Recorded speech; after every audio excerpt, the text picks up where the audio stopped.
Hello everyone, my self Viresh Singh. Friends, आज हम लोग कन्वर्जेंट डाइवर्जेंट में जो सीरीज का वीडियो कर रहे थे उसमें हम लोग नेक्स्ट वीडियो देखते हैं और लगभग आज इसको कंप्लीट करने की कोशिश करेंगे। देखिए क्या दे रखा है, ये एक सीरीज दे रखी है, इसके बारे में पूछ रहा है कन्वर्जेंट डाइवर्जेंट है। तो पहली बात, हम लोग हमेशा क्या होता है कि टेस्ट के बारे में सोचने लग जाते हैं। टेस्ट के बारे में नहीं सोचना है, पहले हमें सम के बारे में सोचना है, सीरीज का सम कहाँ जा रहा होगा। अगर सम नहीं हम निकाल पा रहे तो हम क्या बोलते हैं, कन्वर्जेंट डाइवर्जेंट के बारे में सोचेंगे। तो अगर हम देखें इस सीरीज को, तो ये जीपी सीरीज दिख रही है और तो सम ऑफ इनफाइनाइट टर्म क्या होता है, a अपॉन 1 माइनस आर होता है, r अगर 1 से छोटा हो। तो r यहाँ 1 से छोटा है, a फर्स्ट टर्म 1 है, 1 अपॉन 2/3, तो दैट विल भी कितना बचेगा 3 अपॉन आपका ये इसकी वैल्यू आ जाएगी 3 आ जाएगी। ठीक है, तो इसका सम एग्जिस्ट कर गया, तो सम एग्जिस्ट कर गया तो यानी क्या हो जाएगी, कन्वर्जेंट सीरीज हो जाएगी। ठीक है, फिर उसके बाद देखते हैं अगले बार उसके बाद ये 2 माइनस 3/2, 4/3 माइनस 5/4 ऐसे करके हमारी ये सीरीज है। तो ये पहली बात क्या है, ऑल्टरनेटिंग सीरीज दिख रही है। ठीक, ऑल्टरनेटिंग सीरीज है, कोई दिक्कत की बात नहीं। तो बोला convergent but not absolutely, absolutely convergent, oscillatory infinite, finitely और डाइवर्जेंट, ये ऑप्शन दे रखे उसने। तो भाई मेरे सीधी सी बात देखो, सबसे पहली बात, एब्सोल्युटली कन्वर्जेंट होगी तो कन्वर्जेंट तो होगी होगी। तो पहली बात, अगर हम इस सीरीज की बात करें तो इसका nth टर्म क्या लिखेंगे। nth टर्म अगर लिखने की कोशिश करें तो यहाँ पे हम लोग लिखेंगे, ये 1 दे रखा है, n प्लस 1/n लिखेंगे, और यानी सीरीज जो चल रही -1 to the power n minus 1 un ऐसे चल रहा। ठीक, तो लेबनीज टेस्ट लगाते हैं। लेबनीज टेस्ट क्या कहता था कि अगर आप अल्टरनेटिंग कोई सीरीज है आपकी जिसमें ऑड टर्म आपका पॉजिटिव है, इवन टर्म आपका नेगेटिव है, उसमें आपने limit n tending to infinity अगर आपने लगाई, वो 0 चला जाए तो कन्वर्जेंट कहलाती थी। ठीक है, लेकिन अगर मैं इस पर लगाऊंगा limit n tending to infinity u n पे, तो मुझे 1 प्लस 1/n ये इक्वल टू 0 तो मिलेगा नहीं, यानी कन्वर्जेंट तो नहीं रही।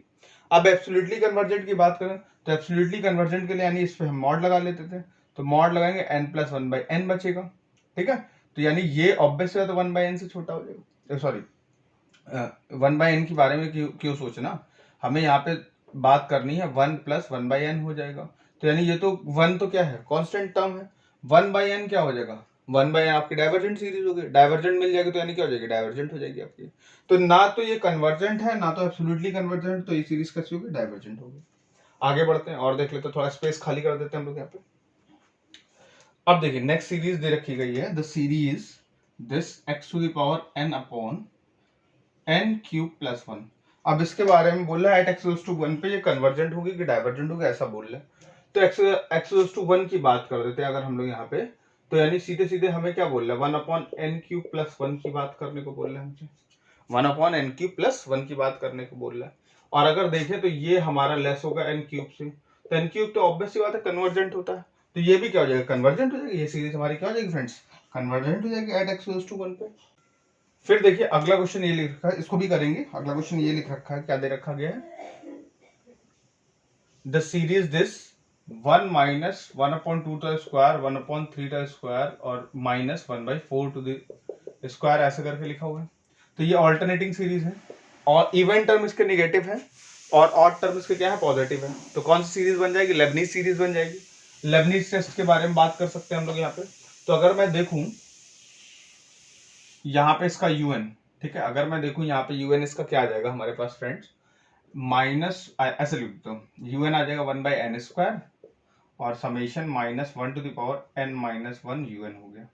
ठीक है, अब देखो इस पे अगर हम बात करें सीधे सीधे, limit n goes to infinity लगा दे un पे, तो वो 0 आ जाएगा। तो यानी ये कैसे सीरीज हो जाएगी, कन्वर्जेंट हो जाएगी। ठीक है, सीधी सीधी बात है, कन्वर्जेंट हो गई, खत्म बात।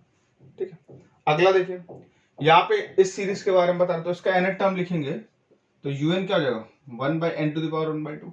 तो 1/n⁻1/2 यानी कौन सी सीरीज होगी आपकी, ये तो सीरीज सीधे सीधे हमारी क्या होगी कि डाइवर्जेंट हो जाएगी पी टेस्ट से।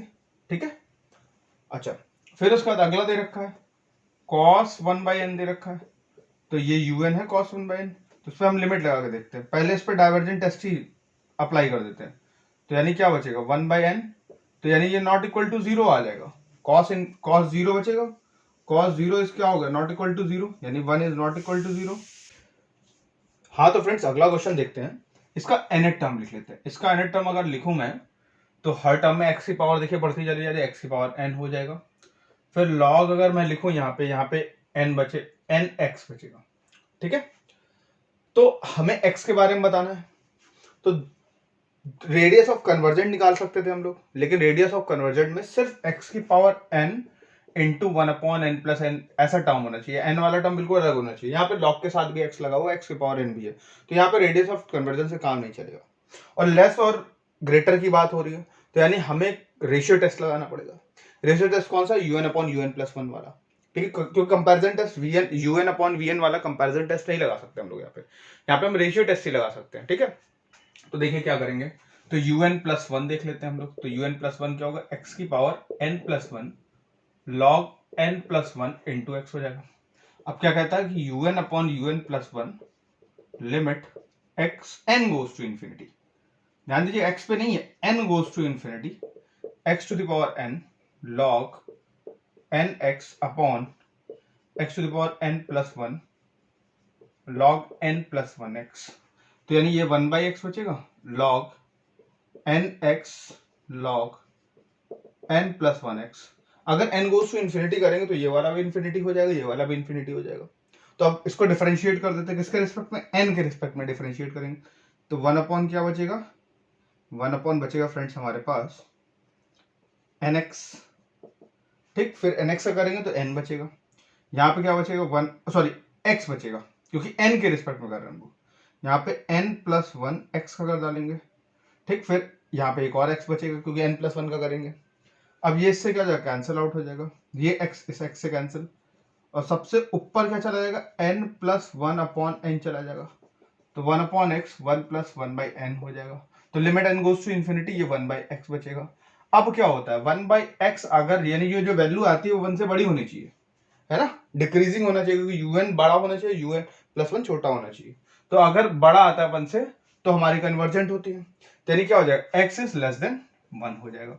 और अगर छोटा आ जाएगा तो यानी क्या हो जाएगा? x इज ग्रेटर देन 1, तो डाइवर्जेंट हो जाएगा। ठीक है, तो यानी क्या बचेगा हमारा? x इज लेस देन 1 पे कन्वर्जेंट, ये वाला ऑप्शन हमारा करेक्ट हो जाएगा। ठीक है फ्रेंड्स, आगे देखते हैं।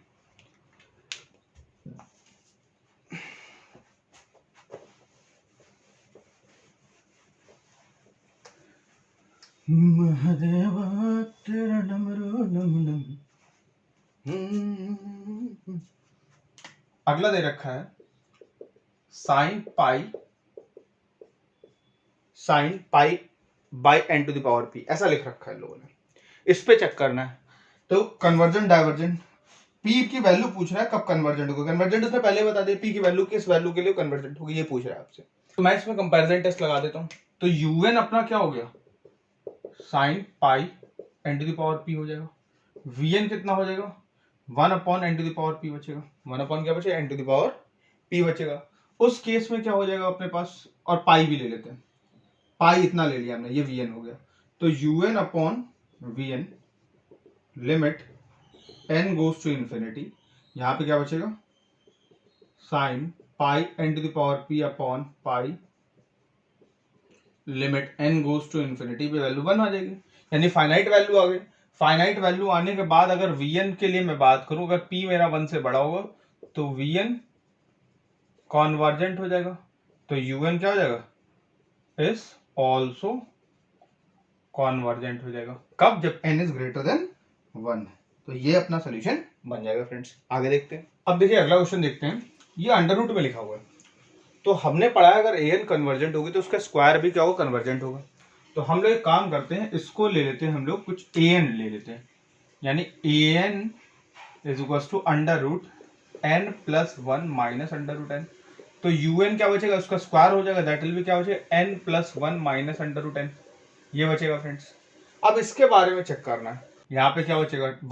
1 माइनस 1 0 हो गया पहला टर्म, फिर 2 माइनस √2, फिर 3 माइनस √3, ऐसे करके चलता जाएगा आपका, 2 रखने पे 3 रखने पे ऐसे चलता जाएगा। आप इन सबको जोड़ोगे और इस सबको जोड़ोगे तो कभी भी कन्वर्ज ही नहीं कर सकते वो लोग, उनका सम एक प्रॉपर नंबर आ ही नहीं सकता।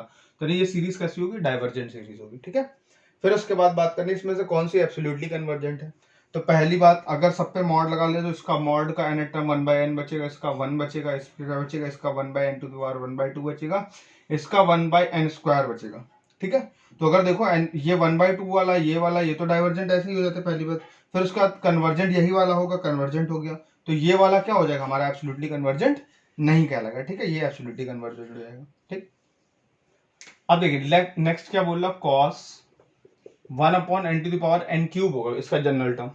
और आप कॉस पे जानते हैं, आप limit n goes to infinity लगा दीजिए कॉस के लिए, और ये cos 0 की वैल्यू क्या होती है 1 नॉट इक्वल टू 0, तो यानी क्या हो जाएगा डाइवर्जेंट, यानी ये सीरीज क्या होगी डाइवर्जेंट होगी। अगली सीरीज देखें तो यार ये इसमें ऊपर वाला टर्म क्या है n+1 है, नीचे वाला टर्म क्या है n है, ठीक है। तो यानी अगर मैं बात करूं 1 + 1/n हो जाएगा, यानी ये वाली सीरीज तो डाइवर्जेंट होगी ना इसमें, और ये कुछ भी हो 1, ठीक है, तो यानी क्या होगा डाइवर्जेंट होगा, divergent plus something divergent, divergent होगी। अगली बात देखिए, ये मैं बिल्कुल आपको टेस्ट बता चुका हूं, जब मैंने पी टेस्ट बताया तभी बताया था, यहाँ पे पी क्या होना चाहिए ग्रेटर देन 1 होना चाहिए, उस केस में कन्वर्जेंट होगा, अदरवाइज वो क्या हो जाएगी डाइवर्जेंट हो जाएगी प्लस, है ना, ठीक। अगला देखते हैं, ये भी हो गया हमारा। अगला देखिए क्या दे रखा है, यहाँ पे लिखा summation sine pi upon 2n², ये लिख रखा है, और summation cos pi upon 2n², इस पे limit n goes to infinity लगाओगे आप, तो cos pi 2 to the power n, किसी की पावर इन्फिनिटी तो इन्फिनिटी हो जाता है, और 1/इन्फिनिटी यानी cos 0 1 आ जाएगा नॉट इक्वल टू 0, तो जो कौन सी कंडीशन फॉलो कर गया डाइवर्जेंट की कंडीशन फॉलो कर गया, यानी ये तो डाइवर्जेंट 100% हो गया। ये मे भी कन्वर्जेंट हो सकता है, अभी इसके बारे में कुछ नहीं पता। और हम लोग अभी थोड़ी देर पहले पढ़ के हैं क्या यार, sine 1 upon n to the power p, अगर ऐसा टर्म लिखा हो p ग्रेटर देन 1 है तो ये कन्वर्जेंट हो जाता है। ऐसा टर्म थोड़ी देर पहले पाई के फॉर्म में पढ़ा था, तो ये कन्वर्जेंट बन जाता है, क्योंकि अगर मैं इसका एक्सपेंशन लिखूंगा ना, साइन का एक्सपेंशन क्या होता है x माइनस x³ 3 है, ऐसे करके चलता रहता है, x⁵ 5/5 ऐसे करके चलता रहता है हमारा, ठीक है। तो यानी सॉरी सारे प्लस के होते हैं इसमें, ठीक है। ऐसे केस में ये क्या बन जाएगा तुम्हारा कि भाई ये अगर सारे पॉजिटिव टर्म है और ये यहाँ पे सबसे पहली पावर क्या आ गई 1 upon n to the power p आ गया, ठीक, यानी बेसिक पावर तो n to the power p है ना, n to the power p आप कॉमन ले लोगे तो यानी p क्या होना चाहिए, वो कंपैरिजन टेस्ट से vn मिलेगा, वहां पे vn क्या हो जाएगा n to the power p बन जाएगा, तो p ऑब्वियस सी बात है 1 से बड़ा होना चाहिए तभी वो कन्वर्जेंट हो पाएगी। तो इसको आप लर्न भी कर सकते हैं, याद भी रख सकते हैं कि यहाँ p 1 से बड़ा होना चाहिए, तो ये कन्वर्जेंट हो जाएगी यहाँ पे, और वो वाली क्या हो जाएगी डाइवर्जेंट हो जाएगी। आगे देखते हैं, अगर मैं un टर्म लिखूं इस क्वेश्चन का, ठीक है, तो क्या बनेगा log n का स्क्वायर अपॉन n² बनेगा, ठीक है। तो इस पे हम लोग फिर से कॉची कंडेंसेशन टेस्ट लगा देते हैं। हम लोग n की वैल्यू क्या करते हैं, n को a की पावर n से रिप्लेस कर देते हैं, तो log यहाँ पे a की पावर n आ जाएगा फ्रेंड्स, और उसका स्क्वायर हो जाएगा, यहाँ पे a की पावर n उसका स्क्वायर हो जाएगा। अब यहाँ पे क्या हो जाएगा फ्रेंड्स, हमारे पास यहाँ पे n आगे आ जाएगा, तो n² log a बचेगा, और यहाँ पे a की पावर 2n बचेगा, इतना बचेगा, ठीक है। और यहाँ पे साथ में हम लोग क्या करते थे, a की पावर n भी मल्टीप्लाई कर लेते थे, ये भी तो करते थे, तो हमने यहाँ पे a की पावर n मल्टीप्लाई कर दिया, ये कर दिया a की पावर n कर दिया, ठीक। तो ये क्या बचेगा, यहाँ a की पावर n u a की पावर n। अब यहाँ पे ये a की पावर n इसको क्या कर देगा n² log a upon a, इतना बचेगा, ठीक है, ओके, a की पावर n सॉरी इतना बचेगा। ये टर्म बचा हमारा कौन सा, ये नया टर्म आ गया हमारा, इसको हमने क्या कर लिया vn कर लिया, ठीक है। यहाँ पे देखिए क्या था an यहाँ मल्टीप्लाई कर दिया हमने, यहाँ n आगे जो कि स्क्वायर था, और यहाँ पे log a का स्क्वायर लिखा रहेगा, ठीक। तो अगर ये vn है तो vn+1 वाला टर्म क्या हो जाएगा, vn+1 n की पावर 1 का whole square upon log a का whole square as it is upon a to the power क्या बचेगा n+1 बचेगा। तो टेस्ट क्या कहता है, टेस्ट कहता है कि vn+1 इसको अप्लाई कर देते हैं, तो इसको अप्लाई करेंगे तो क्या बचेगा हमारे अपने पास, पहली बात देखिए दोनों में ये क्या है, ये कैंसिल आउट हो गया, हटा दो, ठीक, ये ऊपर रहना, ये vn ऊपर रहना, तो n² upon a to the power n रहेगा, और यहाँ पे n+1 का होल स्क्वायर और a to the power n+1 ऊपर हो जाएगा, ध्यान दीजिएगा। तो इस पे लिमिट लगा देते हैं, vn अपॉन vn+1 ऐसे कर देते हैं, तो इसको अगर मैं लिखूं तो क्या बचेगा अपने पास, a बचेगा फाइनली, और n² अपॉन n+1 का होल स्क्वायर। अगर मैं इस पर लिमिट लगा देता हूं तो ये वैल्यू 1 आएगी, ये वैल्यू क्या आएगी 1 आएगी, ठीक। तो a बचा, अगर a मेरा 1 से बड़ा होगा तो क्या हो जाएगा कन्वर्जेंट हो जाएगा, ए अगर मेरा 1 से छोटा होगा तो डाइवर्जेंट हो जाएगा, और हम ए ऐसा ही लेंगे जो क्या हो 1 से बड़ा होगा यहाँ पे, ठीक है। हम ए ऐसा ही लेंगे कि यहाँ पे 1 से बड़ा हो, तो ये सीरीज क्या हो जाएगी, कन्वर्जेंट हो जाएगी। और ए 1 से छोटा होगा तो डाइवर्जेंट, तो ए जनरली हम लोग यहाँ पे क्या लेंगे, ऐसा लेंगे जो 1 से बड़ा होगा तो कन्वर्जेंट हो जाएगी, क्योंकि हमें convergence test, Cauchy condensation test convergence के लिए ही होता है, ठीक। तो यानी यहाँ पे क्या होगा, हम लोग यहाँ पे ए हमने लिख रखा, लेकिन इन जनरली 2 की पावर n लेते हैं वो लोग, इन जनरली क्या लेते हैं, 2 की पावर n लेते हैं। तो यानी ये सीरीज अपनी क्या हो जाएगी फ्रेंड्स, कन्वर्जेंट हो जाएगी, ठीक है।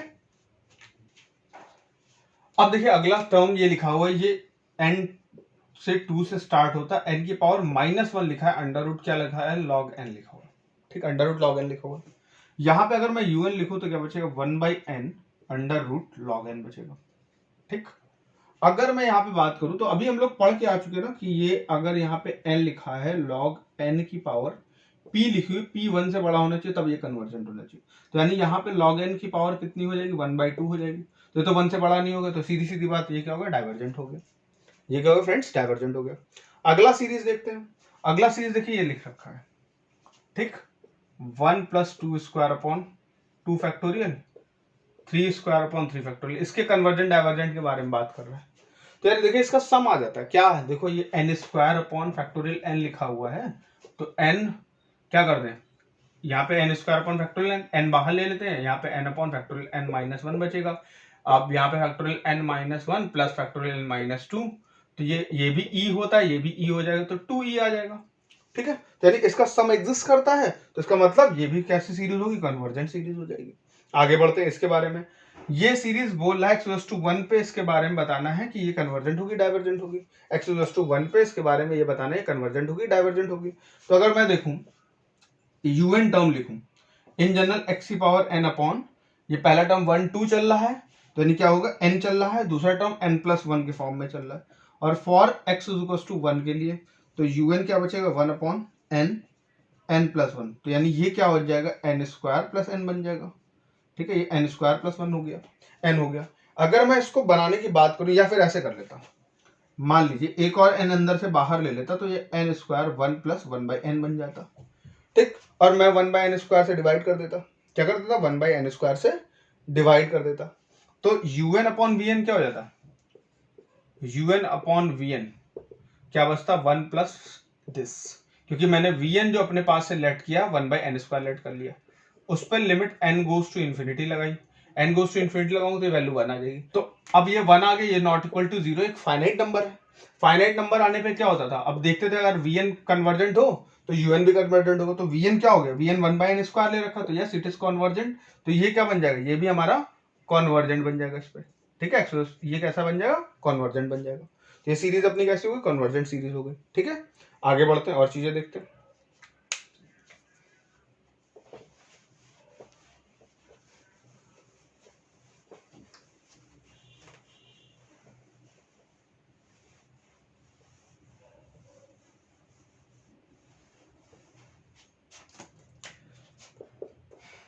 अब देखिए log 2 log 3 ऐसे करके लिखा हुआ है। 1/log 2 क्या होता है, 1/log 2 कुछ डेसिमल में 0 पॉइंट समथिंग वैल्यू लाके देता है, ठीक है। 0 पॉइंट समथिंग वैल्यू को अगर हम 1 से डिवाइड करेंगे तो ऑब्वियसली बात है 1 से बड़ा होगा। तो यानी अगर मैं बात करूं तो ये 1/2 छोटा होगा 1/log 2 से, 1/3 छोटा होगा log 3 से, ऐसे करके मैं इधर की सीरीज अगर मैं जोड़ूं, ठीक, और इधर की सीरीज मैं जोड़ूं तो ऐसे बनेगी, ठीक, ऐसे, बात क्लियर है। तो ये छोटी वाली सीरीज क्या बनेगी, 1/n बनेगा। 1/n अगर मैं p टेस्ट से देखूं तो ये डाइवर्ज कर जाएगा, 1/n अगर मैं p टेस्ट से देखूं तो ये क्या कर जाएगा, डाइवर्ज कर जाएगा। तो फ्रेंड अगर छोटी सीरीज डाइवर्ज कर जाएगी तो बड़ी सीरीज तो ऑलवेज डाइवर्ज कर जाएगी, और हमने पढ़ा था बड़ी सीरीज अगर कन्वर्स कर गई तो छोटी वाली तो क्या कर जाएगी, कन्वर्स कर जाएगी। लेकिन अगर छोटी वाली डाइवर्ज कर जाएगी तो बड़ी वाली क्या कर जाएगी, डाइवर्ज कर जाएगी, ठीक है। तो यानी ये सीरीज कैसी हो जाएगी, डाइवर्जेंट सीरीज हो जाएगी, ठीक है। तो फ्रेंड्स हम लोगों ने लगभग जो भी एग्जाम के क्वेश्चन है वो सारे कर लिए हैं, ठीक। और भी क्वेश्चंस अगर मुझे लिखेंगे तो मैं करा दूंगा, ठीक। अब इसके बाद हम लोग वेक्टर स्पेस के ऊपर पूरी बात करेंगे और वेक्टर स्पेस को अच्छे से पढ़ डालेंगे। तो फ्रेंड्स अगर आपको मेरा वीडियो अच्छा लगा तो अपने फ्रेंड्स उसको जरूर शेयर करें, मेरे चैनल को सब्सक्राइब करें, लोगों तक पहुंचाएं। Thank you friends, thank you very much.